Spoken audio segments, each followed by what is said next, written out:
Welcome back to Fourth and Troll Fantasy. It's on. It's on. It's on, dude. On like Donkey Kong. Yeah, dude. Waiver wire. Here we go. Yeah, here we go. A couple guys here to talk about some decent names and some guys that I think are going to be some potentially immediate impacts, immediate maybe flex plays, flex considerations, and some longer plays as well here. So here you go. Starting out here with my guy who's somehow only still 36% rostered. It's Demario Douglas. If he's out there on your waiver wire, you need to get him. Another game with Drake May. Another 9-target game. He leads the team in targets when Drake May is playing, and he's riding in the double digits in fantasy points whenever May is there, and they're there together. And so this is a good guy to have on your team. Drake May loves him. He looks at him a lot, and he bites his lips, and he throws the ball to him. And he's just, Look at that guy right there. He's wide open. Gonna get that guy the ball. Here's the long play for you. Ready? Audric Estime. All right, rookie running back out of Notre Dame in Denver. What happens every single year? A rookie running back starts to break out over the second half of the season. Well, naturally, Noah, that's going to be Jonathan Brooks, right? You'd think so. You would think so, but I'm going to maybe say here, Audric Estime could be gearing up for a second half breakout. Sean Payton has gone on record saying he deserves a bigger role. I went and looked, and he hasn't been getting a whole lot of opportunities, but he's running at 6.3 yards per carry this season, and he doesn't have like a big 70-yard breakaway touchdown to skew that. Like, he really is just picking up chunk play.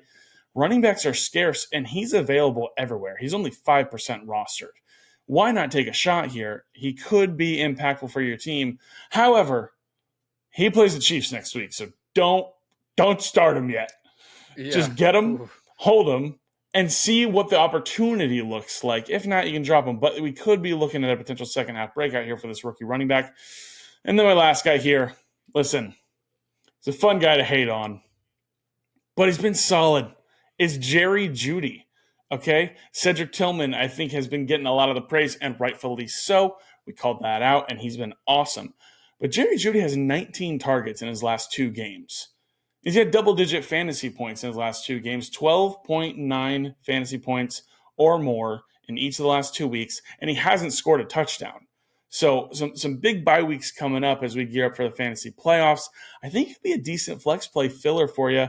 And he's out there all the time. He played 100% of the snaps this past week, 95% 2 weeks ago. He's consistently in that 90+% of snaps mark there. So, and he's only 65% rostered, so he should be out there for you. At least that's in sleeper leagues. I would assume he's probably not rostered much higher in the ESPN or Yahoo potentially. So, again, like I said, he's fun to hate on, but he's actually been kind of solid. And I think he's worth picking up. So Jerry Jeudy rounds out my waiver wire pickups there.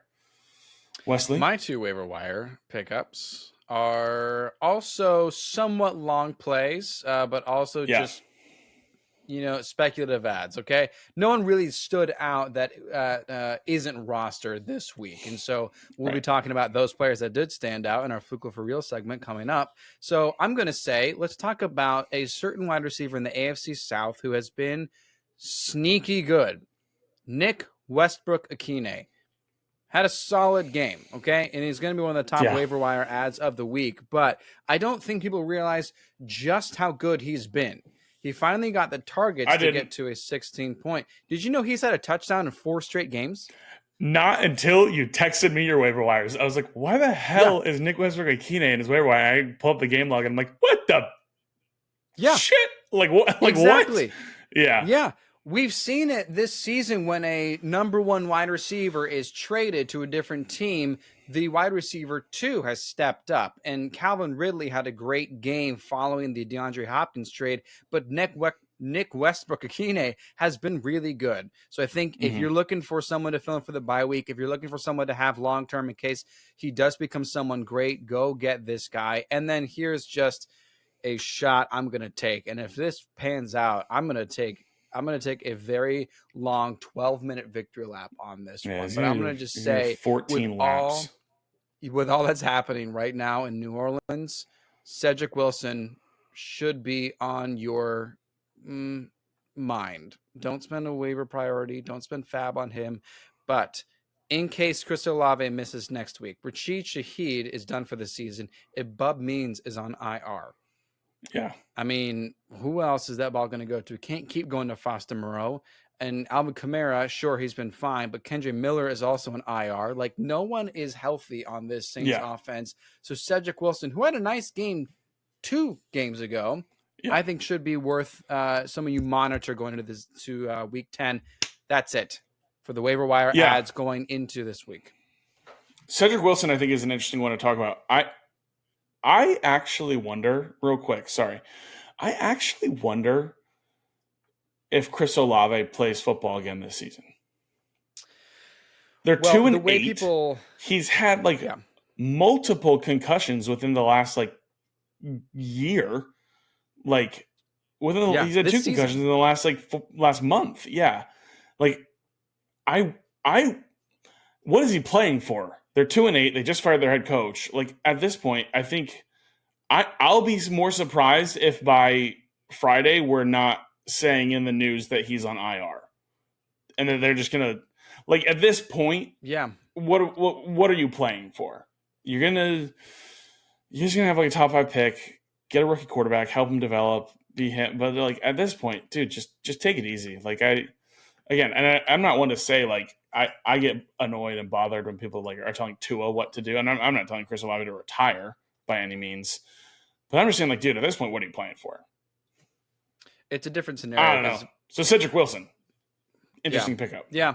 Because if Olave was a quarterback, this would be breaking news. I mean, this would be the first topic of Monday and probably even going to Tuesday. But because he's not, and because the Saints also just suck, it's a very different conversation. But anyway, Cedric Wilson, keep an eye on him.